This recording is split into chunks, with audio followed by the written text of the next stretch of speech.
दोस्तों आज हम रिप्लेसन देखेंगे पोर मैन एंड रिच मैन लोगों के बीच में। इसके लिए मैंने 3 बुक का सहारा लिया है, rich dad and pour dad, 7 habits और द ई मार्क।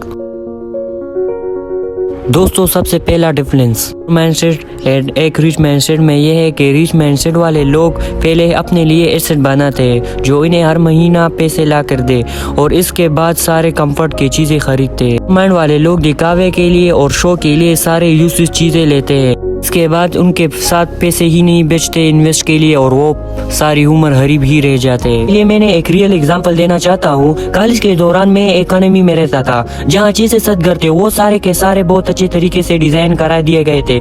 उस घरों में सिर्फ एक घर ही इनकम्प्लीट था जो कि एक बिजनेसमैन का था, बाकी घर डॉक्टर, इंजीनियर और प्रोफेसर का था। जहाँ पे मैं रहता था वहाँ सिर्फ अंकल और एक आंटी रहती थी और वो दोनों प्राइवेट यूनिवर्सिटी से रिटायर थी, इसलिए उनको कोई पेंशन भी नहीं मिलती थी। पहली बार उसके घर गया तो मुझे लगा कि वो बहुत ज्यादा रिच है, कार से लेकर घर डिजाइन, फर्नीचर, हर चीज परफेक्ट। मैं उसके फ्लोर के एक रूम में रहता था। मैंने बहुत बार नोटिस किया कि अंकल और आंटी की बहस होती थी। कार्ड पर कोई भी ऐसा खर्चा उनके बीच में प्रॉब्लम क्रिएट करता था। के साथ बेसन में बैठा हुआ था। मैंने उससे कहा कि साथ वाले ने अपने घर को कंप्लीट नहीं, बहुत कंजूस है, कार को भी नरमस रखी है, एक ही फ्लोर बनाया है, उनकी वजह से हमारी कॉलेज भी अच्छी नहीं लगती, ये पैसे को खर्च भी नहीं करते। थोड़ी महीनों के बाद मैं वहाँ से शिफ्ट हुआ था। एक बार मुझे अंकल की तरफ से कॉल आया, अगर आपका कोई दोस्त फीजी के लिए आना चाहता है तो हमारे पास वैकेंसी है, तो आप रिकमेंड कीजिएगा। मैंने कहा ओके अंकल, लेकिन मुझे ये बात बहुत अजीब लगा कि दूसरे दिन उन्होंने कॉल किया। उन्होंने मुझसे कहा तो आपने अपने फ्रेंड से पूछा, तो मैंने कहा हाँ, लेकिन वो कह रहा है कि आपकी फीजी बहुत कॉस्टली है। वो तो होगा ही कि वो इतना पैसे को प्रोवाइड करता। तो फिर नेक्स्ट डे उनका कॉल आया और कहा कि हमने अपनी प्राइस को कम कर दिया है, आप उन्हें यहाँ पे भेज दीजिए।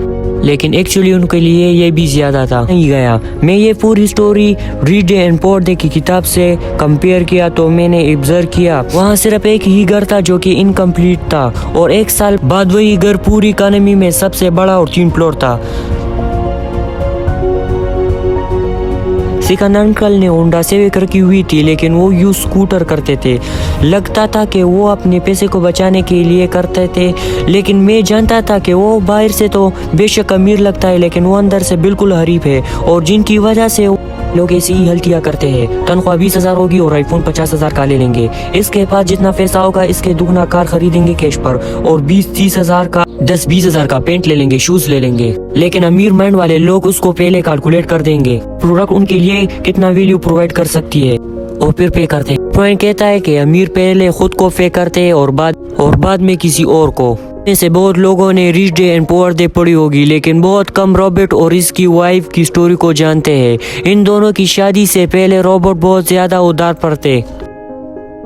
ये दोनों चाहते थे कि अपनी लाइफ को इम्प्रूव कर दे, लेकिन उनकी मंथली सैलरी से ज्यादा उन पर कर्ज थे जो उनको देने होते थे। लेकिन रॉबर्ट को प्रिंसिपल याद थे जो उनको अपने अमीर बाप ने कही थी कि सबसे पहले खुद को पे करो, कि हम अपनी सैलरी के 20% सेव करते हैं, फिर चाहे उधार वालों से कितना प्रेशर क्यों ना आते हो, और इसे प्रेशर को अपने मोटराइज करते हैं और एक्स्ट्रा काम करके इंस्टॉलमेंट के लिए पैसा इकट्ठा करते हैं, क्योंकि वो जानते थे कि ये पहले उधार देना चाहे तो फिर कुछ भी सेव नहीं कर रहेंगे तो ये कभी भी अमीर नहीं बनेंगे, और बाद में अपने सेव पैसों को इन्वेस्ट करते थे और आखिर अमीर बन गए।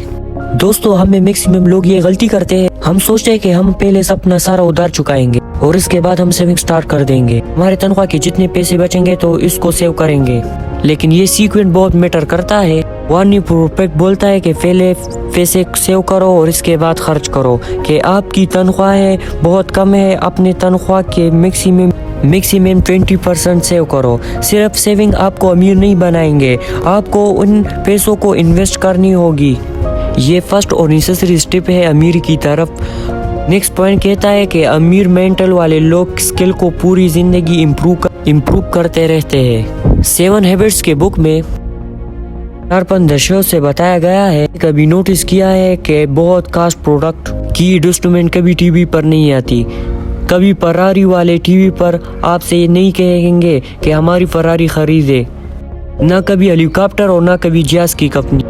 अब सवाल आता है कि ऐसे क्यों है कि ये सारे दिन तो टीवी देखते हैं, कि ऐसे इसलिए है, लेकिन क्योंकि ये लोग जानते हैं कि जो लोग असल में प्रोडक्ट खरीद सकता है कि वो अपने वक्त को टीवी पर खराब नहीं कर सकता। मिडिल क्लास वाले लोग ग्रेजुएशन PhD कर चुके हैं, इसलिए वो सोचते हैं वो रेस्ट डिजर्व करते हैं और इन्हें कुछ सीखने की जरूरत नहीं है, और वो काम के बाद घर में आते हैं और टीवी को देखकर खुद को रिलैक्स करते हैं, क्योंकि वो सोचते हैं कि वो इसको डिजर्व करते हैं। और कहा मिडिल क्लास वाले बिजनेसमैन घर में आकर आराम से CVR देखते हैं, ना कुछ सीखना उनकी दिमाग में प्रेशर क्रिएट करते हैं। लेकिन रिच माइंड वाले लोग जानते हैं कि नए चीजें सीखनी होती है, ये उनका फैशन होता है, ये इन्हें रिलैक्स करती थी। अगर हम बिल गेट का एग्जांपल ले तो वो माइक्रोसॉफ्ट से रिटायर ले चुकी है, वो एक बिलियनियर है, उनका कुछ करने की कोई जरूरत नहीं है, लेकिन हर वक्त कोई ना कोई बुक लेती है। अपने सारी नोटबुक की वेबसाइट बनाई है, गेट नोट्स के नाम पर बनाया। एक अच्छा एग्जांपल है कि रिटायरमेंट के बाद फिर भी अपने वाइफ मिडुला के साथ एक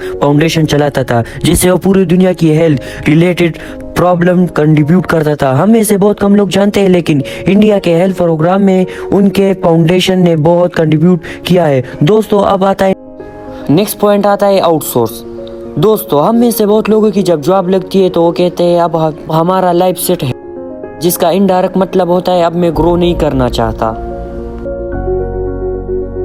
इसलिए हम उसी जॉब में रहेंगे। हमारी सैलरी सिर्फ एग्रीमेंट और प्रमोशन से प्रोड्यूटिकल मैनर में ग्रो करेंगे, जिसका मतलब कास्टरी माइंडसेट में आ जाएंगे, पैसे बचाने के माइंडसेट। हम हर चीज से पैसे बचाने की कोशिश करेंगे, बिजली का बिल कैसे बचाए, खाने में पैसे कैसे बचाए, पानी का बिल में कैसे बचाए, और पूरी जिंदगी से स्किल को इम्प्रूव करेंगे। अमीर लोग जानते हैं कि उनके पास 24 घंटे होते हैं और अनलिमिटेड वेलफेयर है, ग्रो करना है तो इनको और लोगों की हेल्प लेनी पड़ेगी, इसलिए वो अपनी मैक्सिमम काम जैसे खाना बनाना, कपड़े धोना और ड्राइविंग करना और ऑफिस के टेक्निकल काम करना वो आउटसोर्स कर देते हैं। उन स्किल पर काम करते हैं जो बहुत रियल और वैल्यूएबल है, जिससे वो ज्यादा ग्रो कर देते हैं। एक तो वो अपनी कंट्री के इकोनॉमी में कंट्रीब्यूट करता है और दूसरा इस प्रोसेस में लोगों को काम देते हैं। गवर्नमेंट वाले लोग इनको देखकर बहुत चढ़ते हैं, यार ये तो स्टाइल मारते हैं, बिना नौकरों के काम भी नहीं करते। लेकिन रिच माइंड वाले लोगों के दिमाग में कुछ और चलता है, उनके मेन मकसद स्टाइल मारना नहीं, अपने टाइम को बचाना होता है, जिसे गलत इंटरप्रेट किया जाता है।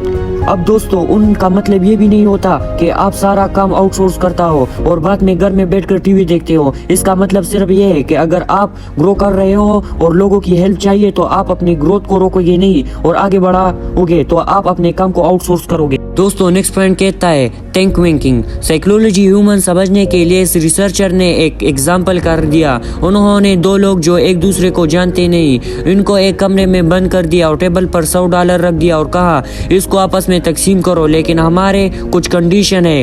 कंडीशन नंबर 1, पहले आदमी ये डिजाइन करेगा कि $100 को किसको बांटेंगे। कंडीशन नंबर 2, दूसरा आदमी ये डिसाइड करेगा कि पहले आदमी ने जो $1 दोनों में बांधे क्या उसे मंजूर है या नहीं। अगर वो उसे मंजूर है तो दोनों उसमें $1 मिल जाएंगे, अगर वो उन्हें मंजूर नहीं है तो किसी को कुछ नहीं मिलेगा। अब रिसर्चर ने एक पेट देखा, पहला आदमी $100 50-50 बांटा था तो दोनों आदमी इसे एक्सेप्ट कर देता था, तो दोनों को $50-50 मिल जाता था। अगर वो 60-40 बांटा था तो फिर भी दूसरा वाला आदमी उसे एक्सेप्ट कर देता था। लेकिन अगर पहला आदमी उसे 70-30 बांटा था तो दूसरा आदमी उसे रिजेक्ट करता था और दोनों को कुछ नहीं मिलता था। यानी ह्यूमन इमोशन का डिफेक्ट पॉइंट 70-30 रिसर्चर ने ये बहुत लोगों में रिपीट किया तो 70 के आसपास आता था, तो उसे लगा शायद $100 डेवलपिंग कंट्री के लिए कम है। फिर वो डेवलपिंग कंट्री गया तो कम से कम सेम ही दिया, लेकिन इसके बावजूद रिजल्ट सेम रहे।